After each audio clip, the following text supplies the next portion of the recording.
నమస్కారం. తర్వాత ఇప్పుడు మనం పులివెందుల తాలూకాను పినియాల మండలంలో శ్యామసం విలేజ్లో ఉన్నాం.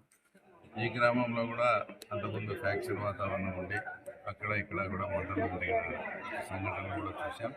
తర్వాత ఈరోజు ఇక్కడ మన చంద్రబాబు నాయుడు గారు చేసే డెవలప్మెంట్ యాక్టివిటీస్ కానీ, తర్వాత వాళ్ళు ఈ మధ్య వచ్చి కేసుల్లో ఇరుక్కోవడం కానీ, ఇంటర్నేషనల్ స్థాయిలో కూడా జగన్మోహన్ రెడ్డి కేసులు ఇరుక్కోవడం, ఇవన్నీ చూసి స్వచ్ఛందంగా పార్టీలో చేరాలని, తర్వాత ఈరోజు మా సోదరుడు వెంకటరామరెడ్డి రాను, అలాగే వాళ్ళ సోదరులు, వాళ్ళ బంధువులు, ఇంకా అనేక మంది ఈ గ్రామం నుంచి కూడా ఈరోజు పార్టీలో చేయడం జరుగుతుంది.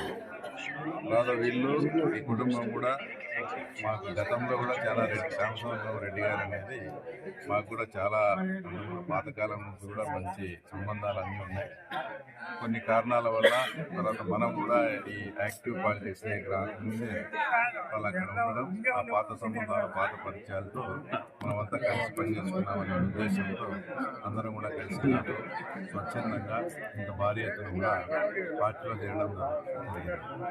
తర్వాత ముఖ్యంగా ఈ లింగాల మండలం విషయానికి వస్తే గతంలో కూడా అంటే బాగా ఉండే కుటుంబాల మధ్య కూడా వాళ్ళ రాజకీయం కోసం, వాళ్ళ ఆధిపత్యాల కోసం పల్లెల్లో చిచ్చుపెట్టి అనేకమైనటువంటి మంటలు చేయించి తర్వాత లింగాల మండలంలో ఉండే ప్రశాంత వాతావరణం లేకుండా చేసి తర్వాత మాకే ఒకరికొకరు కలహాలు పెట్టి వాళ్ళు పబ్బం గడుపుకొని వీటినంతా కూడా సాలిడ్గా ఏకపక్షంగా కూడా తర్వాత పోలింగ్ చేసే పరిస్థితులు నెలకొన్నాయి.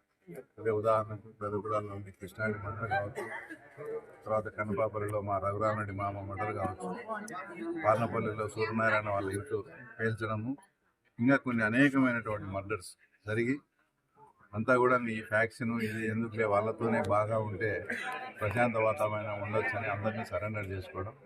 ఇప్పుడిప్పుడే ఆ పరిస్థితులు కాకుండా వాస్తవంగా ఎవరు ప్రజలకు మేలు చేయాలని ఉన్నారు అలాంటి పార్టీలోనే ఉండి వాళ్ళ ప్రశాంతమైన వాతావరణం స్వేచ్ఛగా ఎవరి ఓటు వాళ్ళు వేసుకునే పరిస్థితి తర్వాత ఈరోజు ఉన్నాయి. కాబట్టి అందరూ కూడా ధైర్యంగా వచ్చి ఈరోజు పార్టీలో చేయడం జరుగుతుంది.